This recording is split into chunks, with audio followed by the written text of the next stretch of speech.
We'll keep the payments coming, Julian. Thank you for that. So thank you guys for being here. Now I'm not wearing a hat, but I am wearing my other hat.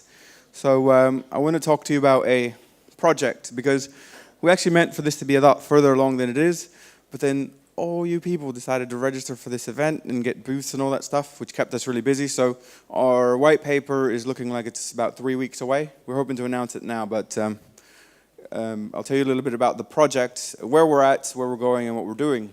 So let's start with a show of hands. How many of you get paid for your data? Come on. How many of you pay for data? I'm pretty sure a few of you have it on your plan. Probably more than that, but that's it. So none of you get paid for your data, but data is valuable. Data is the new currency. It's worth more than oil. If you look at the world's most, the market cap of the world's biggest companies, in the 80s and 90s, like you'd see ExxonMobil up there, you'd see other companies that provide really big commodities. But now the top 5 or 6 are all companies that have a lot of information and leverage data. Amazon, Apple, a lot of these companies make their money off of data. And a lot of times it's your data. It's stuff that you create. So if you think about it, right now some of you are generating data. Like these guys, tweeting. I'm just using the point that you guys are on your phones and you're generating data. When you watch TV, smart TVs, you're generating data. When you drive your car, you're generating data. When you browse the internet, you're generating data. So part of what we're trying to do is unlock some of the value of the data that you're already generating. And that's one aspect of what we're looking to do. So what we're trying to do is do something where you provide data, you get tokens. Pretty simple. That's the one slide you need to remember. You have data, you can get tokens with Census. It's about getting, unlocking data. So the way that you do it is, and we're in the early stages, we're still working on the white paper and solving some of the technical issues, but the way that it works in theory is you run an app on your phone, share your accelerometer data, certain things that you're allowed to share, you're in charge. It's your decision to let it go out there or not. None of your personal details, obviously, but data that you're willing to share. You download a browser plugin that says, yes, I want you to watch what I'm looking at for these next few hours. You can turn it off, obviously. We don't want all your data. That would be creepy for some of you. You know who I'm talking about. No, so you can share your data with your browser data or on your smart TV.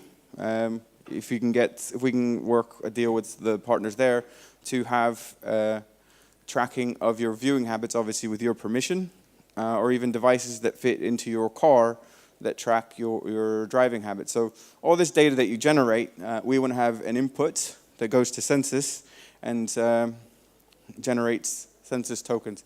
Pretty simple idea, creating a marketplace for this. And none of the data that comes in is going to be like willy-nilly ad hoc stuff. Every data set that we open a door for is because we have a buyer partner sector that says these are the data sets that I'm interested in. So we're not only going to, it's curated data, we're only going to accept data that has a buyer on the other side so that there's valuable. So if it's market research, medical, pharma, we're working with sector experts in order to make sure that we're only bringing in data sets that have an output. So that's the premise of Census. So if you think about it, watching things on like Roku, TiVo, Samsung Smart TVs, browsers, IoT devices in buildings, you name it, smart cities, retail. There's a bunch of data that's just there, and there's already data marketplaces, but we can also take in other sets of data. So if you have a report on research trends, you can put it into Census. We'll give you tokens for it and be the first buyer, and then the other buyers that come on top of it are also buying your data. Pretty simple concept. So it's the way that it works, you provide the data, receive token, and if you're not into crypto, you can cash out into gift cards. So your mums and dads that just got a smartphone 2 years ago, they can click a few buttons, opt in, maybe you want to help them, so they don't click data that they don't need to share, and then they can get Next or M&S gift cards in exchange for their data. It might take 3-4 months to get one of those, but they don't ever have to touch crypto, which is important because we need to lower the barrier to entry so that it's not about blockchain and it's about getting value for your data. And that means never touching crypto if you don't want to. But if you want to exchange it on a crypto exchange for Ethereum or something else, you can. Or you can use it to sift open data that we're going to compile onto the network. So by doing a ping into the system, you can say, I'm here, I'm part of the network, let me have access to the census data for the 2010 US census, and you can sift that data because it's open data. We put it on there, and you can have a central point to access data. Pretty simple concept. Or you can use it to acquire data. So if this is an arcade of data and the different types of data are machines, you take the tokens, you pop them in, and you can get more data. So by giving data, you can buy that market research thing that'll help you with work or something else like that. So that's the utility value of the token. So we're doing a couple things. I mean, one of the things that we're proposing is ubiquitous crypto mining. And that's a silly way of saying anybody with a phone anywhere that generates data can mine tokens. So if you're in a far-off place and you have a smartphone, you can earn data. If there's only 5 of you in the village that have it, you can pull it together and buy something with the data that somebody has decided is of value. So you can unlock value anywhere. So ubiquitous crypto mining means that you don't have to have rigs. As long as you have data and you plug into our system, you can get tokens and then convert them for what you want. Information asymmetry. This is the type where Amazon, Facebook has all your data. They make lots of money from it and you don't make any. We're not going to fix that, but we're going to make it lean more towards you. And the other thing is collective pooling of hash data. So this is something that should be done more often, but let's say you have a heart surgery hospital in New York that wants to share their data with another hospital in Toronto or London. If they're part of that pooled data set, they can all benefit from the data. So they can share data securely with other people that are vetted to have that particular data set. So it's just a way, it's a marketplace that has a variety of forms. And as you start to get more data compiled into it, whether it's smart cities or IoT, you can actually run layers of AI on top of it and actually get smarter data. So we're trying to compile it. And there's quite a few challenges. So we're looking at something like a Filecoin way of sharing the data where you can have a swarm of people holding hashed volumes of data that they can't access using zero knowledge proofs. So that you'll be holding stuff that you can't see, that the network knows will be there. So we're still exploring the technical side of the storage and actually rewarding people for storing the data. So there's a component of storing and validating data that's another way to sort of earn the token. So that's it. This is a little Venn diagram on steroids of what the sort of end system looks like. We want to be a central point for various points of data and then refined insights. And then as we get in a better position, we can add the AI layer once we have a more robust platform. Right now, we have 2 partners. One is Adi from Applied Blockchain. He's sort of our acting technical lead. And then we have Janis, who's a AI strategist for Samsung Electronics. So we're hoping that his path with Samsung, he just started, aligns with our path at Census. And at some point, you can imagine a Census branded Android phone that has access at the hardware layer, or Census on smart TVs that tracks it. So we want to get into hardware, which is where you can bypass social networks and other data protectors and actually give access to your own personal data through partnerships with hardware manufacturers. And obviously they would get a cut as well, so we need to incentivize them.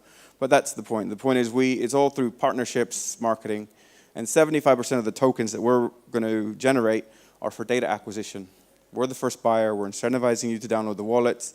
It's all about having data on the marketplace so that once the token starts to trade, there's actually valuable data that people want to buy, and you don't just have a bunch of sellers who decide to make your token worth, a lot less than what it could be. So we're trying to make sure that the tokens has some liquidity. If not now, then that's the aim goal, to have data that's worth buying so that the tokens have a bit of traction with people that didn't buy them initially. So it's we're still in the early stages. If you go on the website, census.io, you can register for the white paper when it's ready. We'll be doing a sale where we reward the earliest people who get the longest lock-in period for the most. So up to 100% if you lock in for 24 months. That means you're committing to us, giving us enough time to put the marketplace together. If you do that with 100% bonus, you're offsetting your risk and you might get more handsome rewards, or you'll just lose less because we're shit. But that's not an option. We're going to keep working. And if you look at the back of your cards, that's pretty much our roadshow until August. Because we run these events, we have the contacts, we have the network. We're putting together the team based on the people that we meet at these events. So we're going to be taking this on the road everywhere, and that doesn't include September through December, which we're still adding as part of the lineup. So we're going to be everywhere. We're going to be talking to people. We're going to be selling the tokens. We're looking for partnerships with governments, banks, you name it. So that's it. That is Census, and that's what we're up to when we're not doing this. Any questions? First, thank you very much. I would like to know what is really your advantage compared to other tokens like Datum. So our difference is, so my background isn't necessarily in crypto, it's in marketing. And part of what we're doing is creating a market, which is why our token economy, 75% of the tokens. So after we finish the token sale, we're going to be releasing around 200 million tokens per year over 5 years, if not a little bit longer. And those tokens are only available for providing data. So our focus is on creating the market, which is why 75% of the tokens are for data acquisition, because you can't have a market without data and people. So most of our energy is being spent on there. If we have a market, we can improve the tech. If we have great tech and don't have a market, we have great tech. So we're focusing on creating a market and making sure that the tech keeps pace. So our focus is on my personal focus is on that. We'll obviously have, once the technical team is fully formed, they'll be focusing on that. But it's mainly to create a market, and that's what we're focusing on. I just wanted to know if it's run on your blockchain or on an Ethereum-based blockchain. We're looking to do sort of a hybrid model where the token is initially distributed on Ethereum, but we're looking to create something bespoke for the way that the data is held and moves around, because Ethereum isn't really fit for purpose for high-volume data. So we're looking at a couple of database models. I know there's Ocean Protocol and there's a couple others, but we're looking to create a similar flavor because, you know, right now there's a wall of sort of knowledge, and we know what's on the edge. So if we can put the right team together, we're going to try to build something bespoke. How the data collected will be used? Who are the users?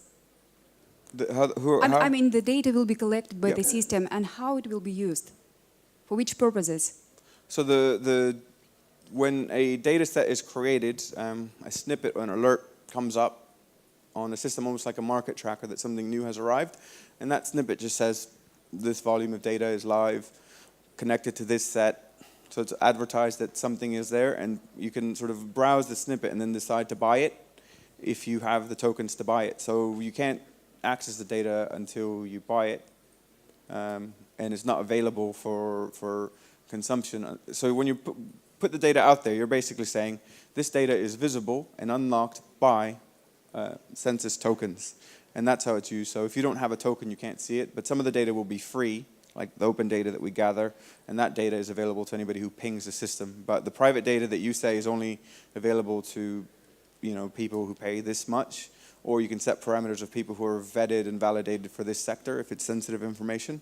So you can set the parameters and decide what you share, how you share it, and sometimes even have a whitelist of who can get it. How are you planning on handling issues of data ownership, knowing that the person putting the data into Census actually owns the data, and equally how are you handling the validation of that data to ensure that it's good? So no data is going to come in that's not, let's say, vetted. So the parameters will be there. And initially when we're taking the data in, you know, there's not a clear-cut system for preventing these attacks. So this is one of the challenges that we're looking at. We're trying to prevent somebody sort of spoofing a number of devices and providing random sort of digits of data. But we're looking at a system where we have a series of parameters like date, veracity, you know, of validation, parameters where we can flag certain data sets and actually get their value down to 0 if we flag them until they're cleared. So we're looking at essentially initially a manual system of flags and sort of a lever that you can push to say, you know, this data is flagged, don't pay out until it's validated. And it's kind of like with addresses, like everyone has a unique address and we're going to need to attribute it to devices. So there's going to be initial sort of whitelisting of devices that we're going to have to do. But to be honest, that's one of the technical challenges that we're looking to solve. We know that the technology exists in a couple of different ways on other sort of techs. We're trying to find the best way of doing that still. So the answer is we're working on it. I don't have a full answer for you yet, but you know, if we can crack that, we'll definitely put it in the white paper and explain how we're doing that, because that is the million ether question. Excellent. So thank you for your time, and yeah, look forward to seeing you the rest of the event.